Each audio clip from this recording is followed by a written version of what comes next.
The Bitter Side of Sweet, Chapter 6. I'm woken later in the night, though I'm not sure how much later, by the men returning to camp.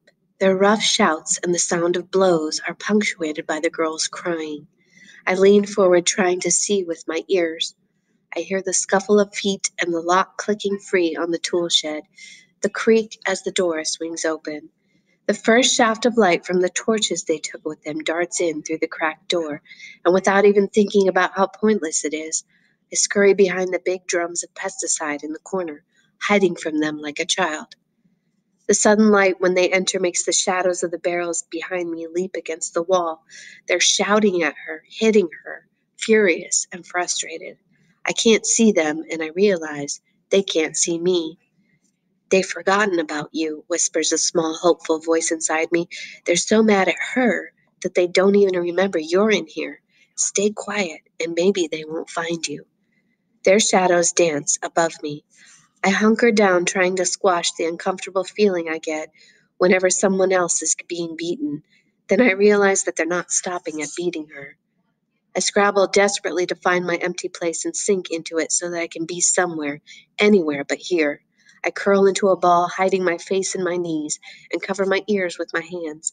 I can't see even their shadows now, but I try as I might, I can't block out the sounds. Her cries get more frantic as she fights them, and then terrifyingly stop altogether when she gives up. I try not to hear any of it, but my empty place stays just out of reach. The sounds of angry men fill the space around us until they know they've won and finally go away, locking the door behind them, leaving us in the dark together. For a while I sit there shaking, even though I haven't been touched. "She's no one to you. Why do you care?" I try to tell myself, but the words are a lie. I try to remember that she betrayed Sadhu, that she got me beaten, and that I'm in trouble because all she does is think of herself. Then I hear her rustling as she pulls herself back together, and a soft, broken sobbing, and all I can think about is how terrible it is to be alone when you're hurting.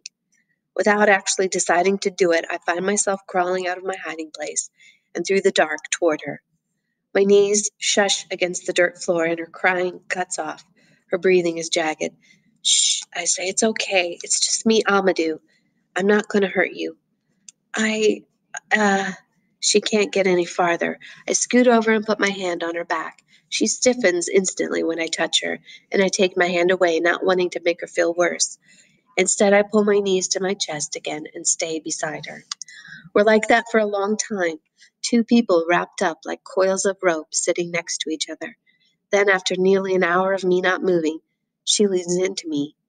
I wrap my right arm around her and let her cry into my shoulder. "I'm sorry," I say, rubbing her back in small circles, like you would a crying baby or a frightened child. "I'm sorry." I don't say anything else because there's nothing else I can think of to say. We sit there like that until the sun bleeds into the night sky and the cracks in the wooden shed door glow pink. When this happens, I know we've made it through the worst of it. Pain is like sadness. Both are easier to bear in daylight. "Look," I whisper to her, "it's morning." When the shed grows bright enough that I can easily see the jumble of objects around us, I stand up, breaking the contact we've had all night, to do some gentle stretches. I have no idea what the morning is going to bring, whether I'm about to get another beating or another test to be put on a crew. I decide to try to be as ready as possible. Khadijah doesn't move. The silence is starting to feel uncomfortable, but we haven't said anything to each other for hours, so I let it stand. Finally, I hear the rattle of the boss's old pickup coming over the hill from their house.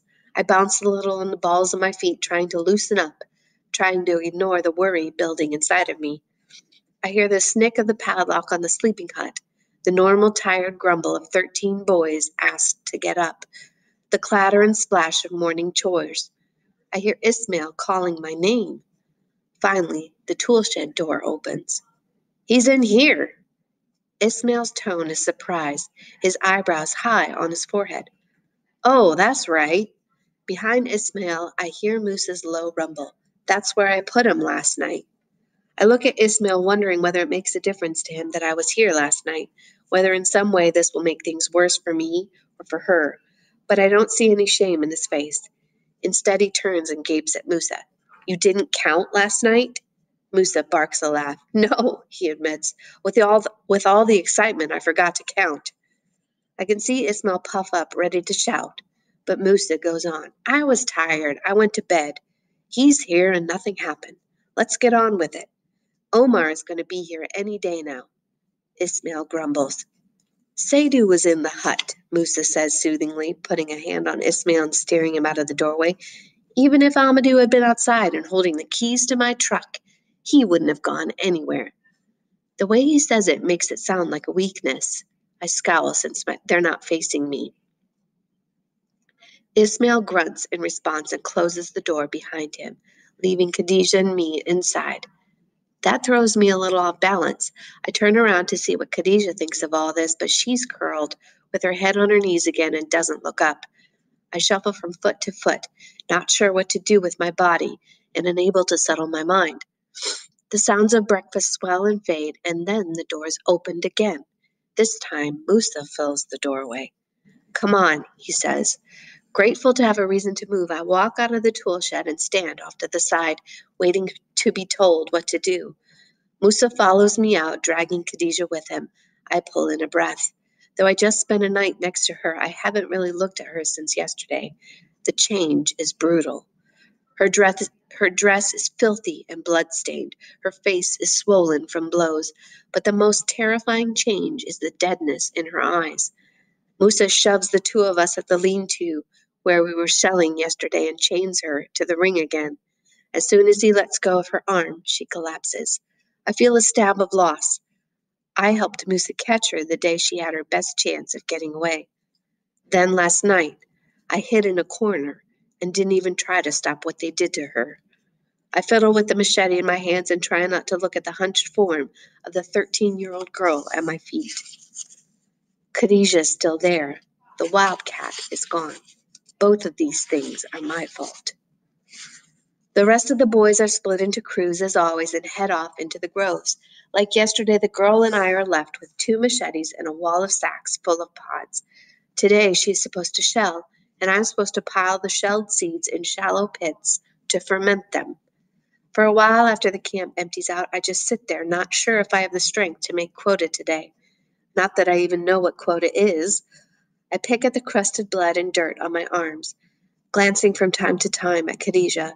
Other than the slight rise and fall of her rib cage, there's no indication she's even alive. Working alone, I'll never get as much done today as we did yesterday, but even that realization isn't enough to make me ask her to come back to this world. I sigh and flex my aching muscles. Maybe if I work as hard as I can, I'll get enough done to cover for her. I pull the nearest sack forward and spill the pods on the ground before me, ready to do my best to cut and scoop them myself. And that's when I find the present. As soon as the top layer of pods rolls out of the sack, underneath I find 4 wild mangoes. I touch the gifts with my finger, not really ready to believe they're real. They are. I marvel at them. There's only one way these items found their way into the sack. It means that yesterday, not only did Saidu keep up with the bigger boys on a regular crew, but he took time from meeting quota to cut me some mangoes. Small, tired, and scared, even on his first day out alone, my little brother was taking care of me, too. I get myself a big drink of water from the pump and eat 2 of the mangoes, saving the rest to give to Khadijah when she feels up to it. Then I get to work. Today, I'm going to make quota. I will do it for Saidu. I will do it for Khadijah. I slip into my empty place and start to cut pods. The day stretches on and the heat builds. I'm working as fast as I can, though the pain from my 2-day-old beating still makes it hard to move smoothly. Sweat is running down the sides of my face and neck, making the welts on my back sting, but I don't stop. After the first few hours of not moving, Khadijah slowly relaxed, but she still won't make eye contact with me, and we still haven't said anything to each other. Finally, I've gone through all the sacks I can easily reach. All the rest are behind her, and I'm not sure how she'll react to me getting that close.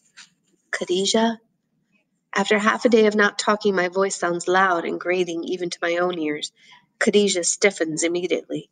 Then, after a moment, when I don't say anything more, she slowly lifts her head. I wince. Her face is filthy, her lips are split, and her right eye is swollen shut, disfiguring her prettiness. Without her expression declaring war on the world, she looks younger, more fragile. When she turns, she moves stiffly, like the rest of her is hurting too. Here, I say, and I hold out a bowl of water. My voice is soft like you use to approach an animal that might bolt at any second. Have some water. She looks at me blankly. I'm reminded again that this beating thing is not the same girl I worked with yesterday. I'm surprised to find that I want her back. I put down the bowl and pull my shirt off. I turn it inside out so there's not so much dirt showing and pour a little bit of water onto the sleeve. I squat in front of her and reach for her face. She flinches when the wet cloth touches her, but she doesn't move away. Slowly, I wipe the dirt from her cuts and eyes and mouth. I pour a little more water on my shirt and wipe at the dried snot and tears and blood until her face is clean. While I do this, I hold her hand and talk to her softly, like I used to do for Sadie when we first got here and he was hurt and afraid. Stupid things, just to fill the silence and keep her from moving. We're going to be all right, I murmur. Look, here you go. You're nearly clean now. No more dirt. Doesn't that feel better? When I've finished with her face, I wipe off her hands and arms. Then I trace under the chafed ring of the manacle on her ankle. I squeeze her hands and look into her one unswollen eye. But she still isn't there. I'm starting to get worried. I know the place she's wandering, the dry, gray place inside, where your spirit goes when you decide you'd rather die than continue to face the world. I've sunk there many times, but I always crawled my way back out because I knew Seidu needed me. I need your help, I say softly. Can you pass me the bags behind you? I can't reach them. Still nothing. I lift the bowl of water to her mouth and tip a little in. She swallows automatically, and I tip it a little more. After a few swallows, her eyes clear a bit, and she looks at me, really seeing me for the first time all morning. I slip my damp, dirt-streaked shirt over my head, pick up a mango, and slice it for her with my machete. Eat, I say, holding it out. After a few seconds, she takes it from me. I could sing. Her spirit might not yet want to be with the living, but if she'll eat, at least her body doesn't want to die. When I take her hand again, I can feel the grip of her fingers, and I smile. Hello, Wildcat, I say. She eats the mango all the way to the peel, and I slice the rest of the fruit for her, then hand her the pit to suck the juice from. Wordlessly, she pulls a sack around for me. Ainiche, I say, and I get back to work. For the rest of the day, I become a machine for shelling. When my muscles cramp, I get up and pile the seeds for fermenting, covering them with banana leaves and stirring the piles that have already sat in the sun for a few days. The stench is powerful, but we don't dry them on the racks until they're well and truly soured. Though she still won't talk, Khadijah watches me work, and whenever I get to the bottom of the sack I'm working on, she pushes another one to me. By the time Musa walks into the clearing and comes to check on us that evening, everything is done. You've finished? Musa looks over my work, sounding faintly surprised. Yes, I say, I'm ready to go on a work team tomorrow. Musa looks at me sharply, but I've been practicing what to say in my head for the last hour, and I race on. We're caught up. It would be a waste for you to keep me here when I could get so much more done on a harvest crew. All day my worry is bounced between the girl beside me and my invisible brother, working far away without my help. The mangoes kept me going, but every time I tasted their lingering sweetness in my mouth, I wondered about Seidu. Even if he can keep up now, I don't want him going any more days alone. I need Musa to not keep me here for a third day. There's a pause where Musa looks at me. His face is hard as a tree trunk. I play my last card. When we get enough for you to need me to do this again, you can put me back here. But for now, you should put me on a crew. Now you listen carefully, Amadou, Musa says, leaning his face close to mine. His usually flat eyes are glittering, and the muscles of his jaw are bunched into visible knots. I feel my hope trickle out of me. Musa is still furious. You helped that girl escape. twice. I don't want to let you off so easily, but I have no choice but to put you on a crew, because we only have a few days left to meet quota, and we lost a boy today. Lost, I think. That one word could mean so many things. Lost could mean the boy ran away, or died, or got injured so severely that the bosses don't think he can work anymore. I look at Musa unflinchingly. He goes on. So I'm letting you go, but I'm going to be keeping an extra special eye on you, so don't try anything funny. Yes, I gasp with relief. You'll see. I'll work hard, and you won't have to worry about a thing. The first of the teams are appearing on the edges of the forest. Musa goes to the center of the camp to light the fire. I stay sitting beside Khadijah because, as evening has fallen and the sky's gotten darker, she's pulled back into her little ball, and I feel bad leaving her alone like that. Musa, I call over to him, my curiosity getting the better of me. The boy you lost today, who was he? Musa turns. The firelight behind him makes his face a mask. It was your brother, he says.